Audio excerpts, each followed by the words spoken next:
Entropy के बारे में डिस्कस कर रहे थे हम लोग। एंट्रोपी में डिफरेंट डिफरेंट कैलकुलेशन हमने देखी थी बेटा। अगर आइडियल के सिस्टम है तो डेल्टा एस सिस्टम के डेल्टा सराउंडिंग का एक ही रिलेशन था, Q surrounding by T surrounding, और क्यू सराउंडिंग क्यू से निकल जाता है।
डेल्टा सराउंडिंग है Q surrounding by T surrounding delta system हो गया अलग अलग केसेस में आइडियल गैस के लिए। एक चीज देखना बेटा, जब भी रिवर्सिबल प्रोसेस है, कोई भी रिवर्सिबल प्रोसेस हो, आगे से रिवर्सिबल बोला हो तो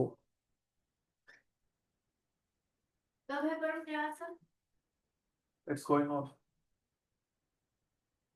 फॉर रिवर्सिबल प्रोसेस।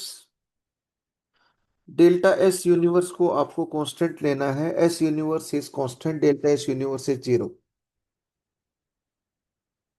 ये सेकंड लॉ थर्मोडायनेमिक्स का स्टेटमेंट था।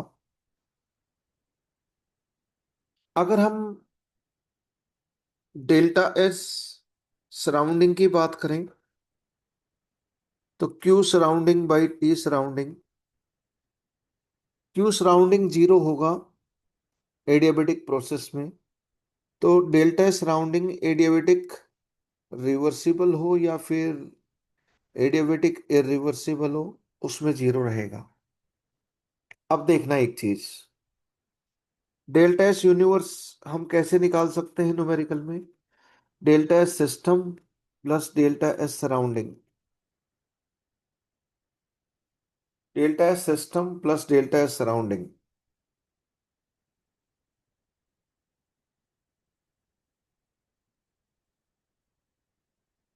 मैं बात करता हूं एडियाबेटिक रिवर्सिबल प्रोसेस की। डेल्टा एस सराउंडिंग पक्का जीरो है एडियाबेटिक प्रोसेस में। रिवर्सिबल है तो डेल्टा एस यूनिवर्स भी जीरो है, तो it is bound to be zero.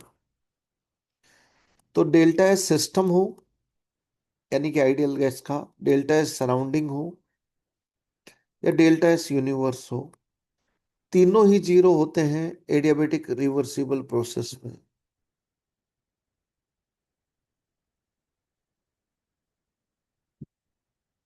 Adiabatic reversible process में all three are zero.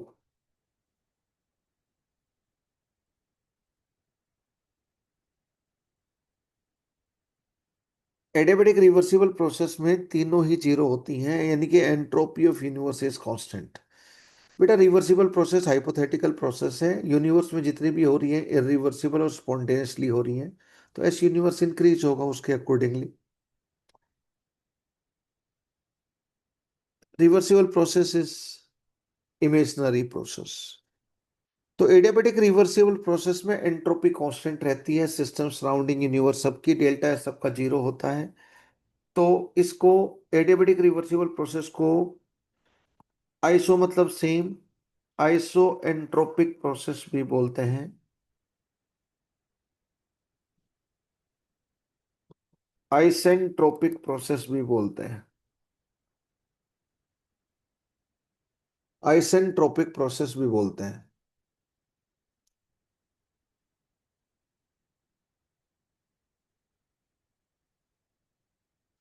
Isentropic process भी बोलते हैं।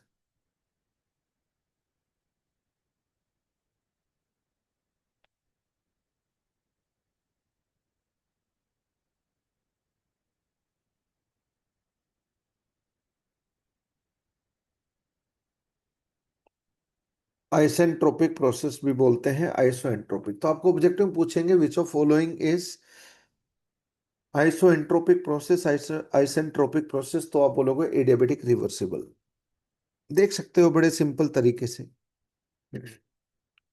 अगर आप, जो आपने delta system adiabatic, delta system ideal gas के लिए किसी प्रोसेस के लिए निकाला था, उसमें पुट करोगे तो उससे भी डेल्टा सिस्टम जीरो आएगा। पुट कर लेना चाहे, उससे भी डेल्टा सिस्टम जीरो आएगा। डेल्टा सिस्टम क्या था? N C V L N T2/T1 plus NRln V2/V1।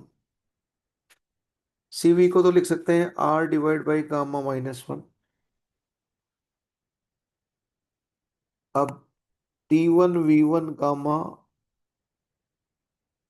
TV गामा-1, T2/V2 गामा-1।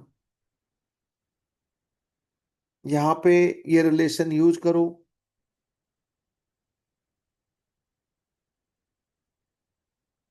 T2/T1 को क्या लिख सकते हैं बच्चों हम?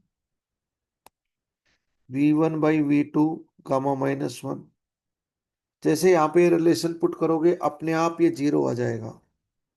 और ये कब यूज कर सकते हो? एडियाबेटिक रिवर्सिबल के लिए यूज कर सकते हो।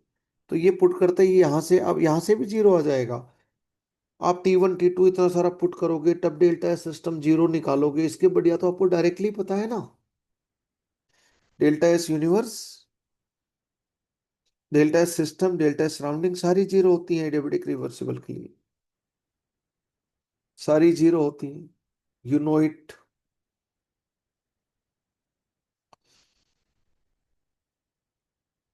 बेटा वही वाले क्वेश्चन हम लोग, you must have tried, I hope. वही 4 क्वेश्चन है, उनमें डेल्टा सिस्टम सराउंडिंग यूनिवर्स निकालते हैं। वही 4 क्वेश्चन जो हमने आइसोथर्मल एक्सपेंशन कंप्रेशन के किए थे, एडियाबेटिक एक्सपेंशन कंप्रेशन के किए थे। क्वेश्चन नंबर 1 के ऊपर आ जाओ, जिन बच्चों ने ट्राई किया है। क्या था बेटा उसमें? आइसोथर्मल एक्सपेंशन का केस था। 2 ATM 300 केल्विन से स्टार्ट करके 1 मोल ऑफ आइडियल गैस था, जिसका CV 3/2 R मोनोएटोमिक था, दे रखा था। ये 1 ATM एंड 300 केल्विन पे थे आइसोथर्मल प्रोसेस में। 1 mole of ideal gas. QW delta U delta H हम लोग निकाल चुके थे। पहले हम लेते हैं आइसोथर्मल रिवर्सिबल। Isothermal reversible